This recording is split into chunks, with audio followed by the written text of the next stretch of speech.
Hello my dear students. So today in chapter Biomolecules we will study about lipids. Now here, lipids are group of organic compounds having oily and greasy consistency. They are group of heterogeneous compounds like fats, oils, steroid, waxes, etc. Now animal fat is often solid, while in plants there are liquid oils. Now lipids are insoluble in water but freely soluble in organic or non-polar solvents like benzene and chloroform. Lipids are composed of, Lipids are composed of carbon, hydrogen, oxygen, nitrogen, sulfur, phosphorus atoms, and proportion of hydrogen and oxygen is greater than 2:1. Fine. Now, lipid molecules consist of repeating units, and those units are called fatty acids. Now we will study about fatty acids.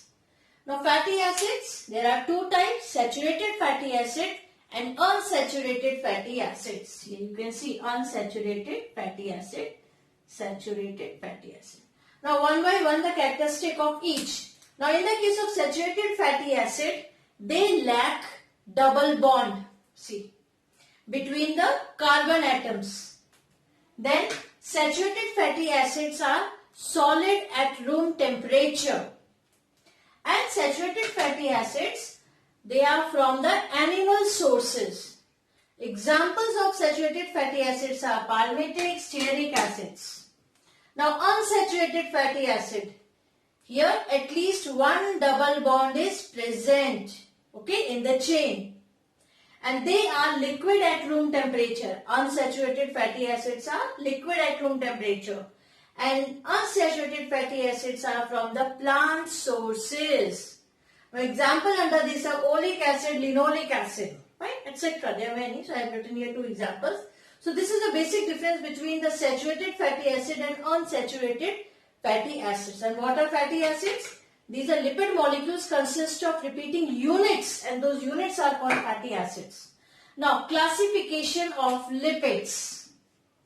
They are classified into simple lipid, compound lipids and derived lipids. Now one by one, the first one is the simple lipids. These are the esters of fatty acids with various alcohol. Fine, esters of fatty acid with various alcohols. Example, fat and waxes. Now fats. This one is the ester of fatty acid with glycerol. Triglycerides are the three molecules of the fatty acid and one molecule of glycerol. This is the example that comes under the fat. Now, fats are nutritional source with high calorific value, and they act as a reserve food material, means fat act as a reserve food material. In plants, fat is stored in seed, okay, and that is required for the nourishment of developing embryo during germination. In the case of animals, this fat is stored in adipocytes. Now, fat deposited in subcutaneous tissues and act as an insulator and minimize the loss of heat, okay, from the body. Fat deposited around the internal organs act as a cushions to absorb the mechanical shock. So these are the functions of the fat. Means fat deposited in the subcutaneous tissue, that will act as an insulator, and when it is deposited around the internal organ, it will act as a shock absorber. Okay, this is all about the fat. Now about the wax. Wax, these are the esters of saturated fatty acid with long chain alcohol. Fine. Now waxes are water insoluble due to the weakly polar nature of ester group. They are solid at ordinary temperature, and waxes form the water insoluble coating on hair and skin in the case of animals. Okay, and waxes form an outer coating in the case of stem, leaves and fruits also. So this is about the fat and wax, and which comes under the simple lipids. These are the examples of the simple lipids. Now come to the compound lipids. Now compound lipids are esters of fatty acids and alcohols containing additional groups such as phosphoric acid, sugar, nitrogenous bases and proteins. Fine. Now example of compound lipids are phospholipids, glycophospholipids, glycolipids. Fine. Now in this, phospholipids are the most important compound lipid and major constituent of the cell membrane. So phospholipids are the most important compound lipid because they are the main constituent of the cell membrane. Now one more is there, lecithin. Lecithin is also a phospholipid. This is nothing but a yellow-brown fatty substance that consists of glycerol, 2 fatty acids and phosphate group and choline. Fine. So lecithin is one more example of phospholipid because it is a yellow-brown fatty substance that consists of glycerol, fatty acid, phosphate group and choline. Now come to the third one, that is derived lipids. Now these derived lipids, they are the hydrolysis product of simple and compound lipids. Now the best example under this one is a steroid. Now here cholesterol is the most common steroid, and cholesterol is the precursor to vitamin D, testosterone, estrogen, progesterone, aldosterone, cortisol and bile salt. Plant steroid exists in the form of phytosterols. Example, diazoxanide, that is from the yam plant.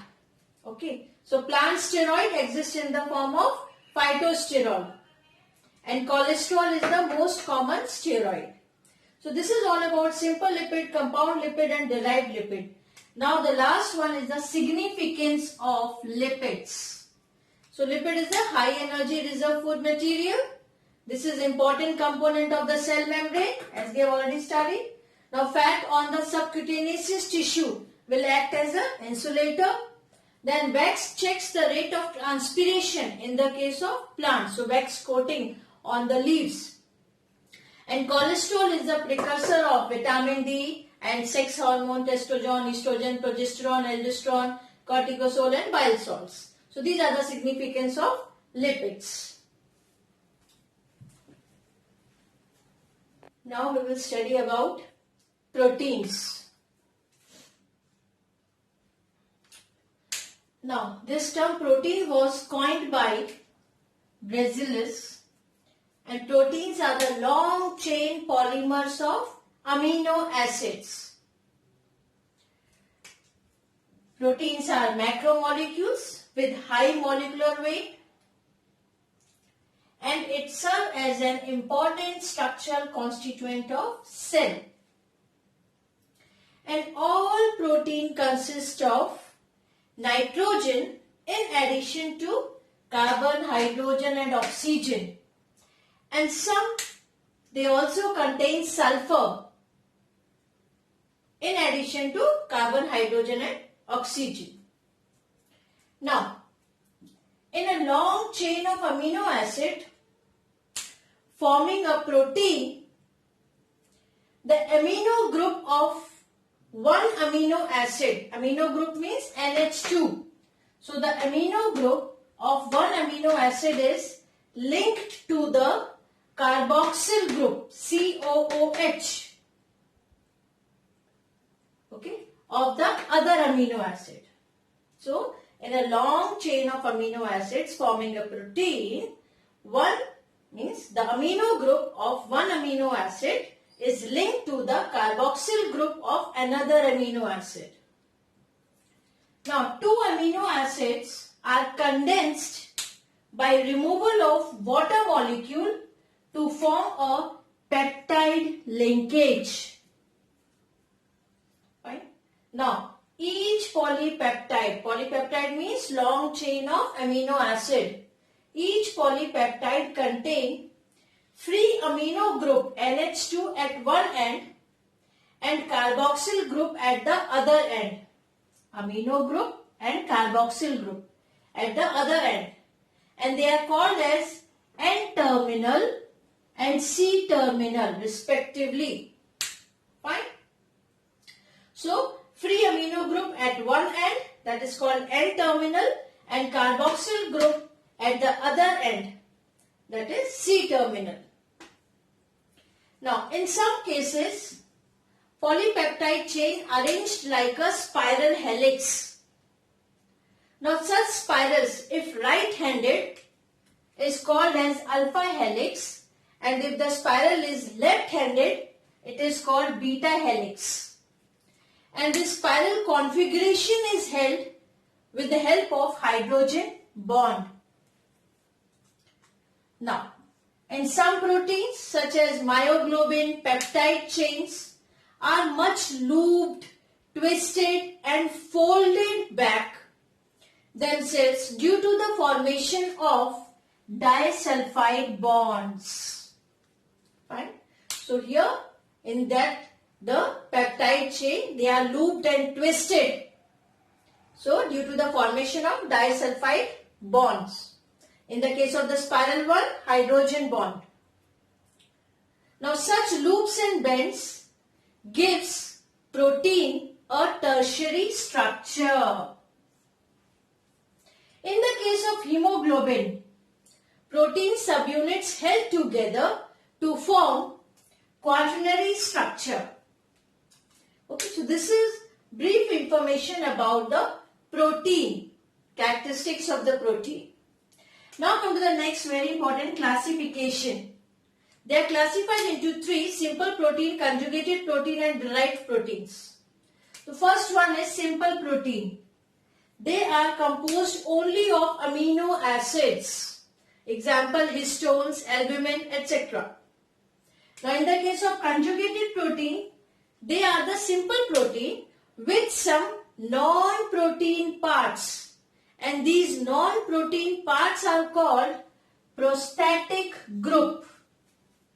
Now few examples of this conjugated protein such as lipoprotein. So in this case, protein plus lipid. So lipid will be the prostatic group. Nucleoprotein, protein plus nucleic acid. Fine. Hemoglobin. Here globin is the protein. So protein, that globin plus heme pigment. So conjugated proteins are nothing but the simple protein with some prostatic groups, with some non-protein parts. Now the last one is the derived proteins. These proteins are not found in nature as such. These proteins are derived from the native protein on hydrolysis. Example, metaprotein and peptones. So this is all about the proteins. Thank you.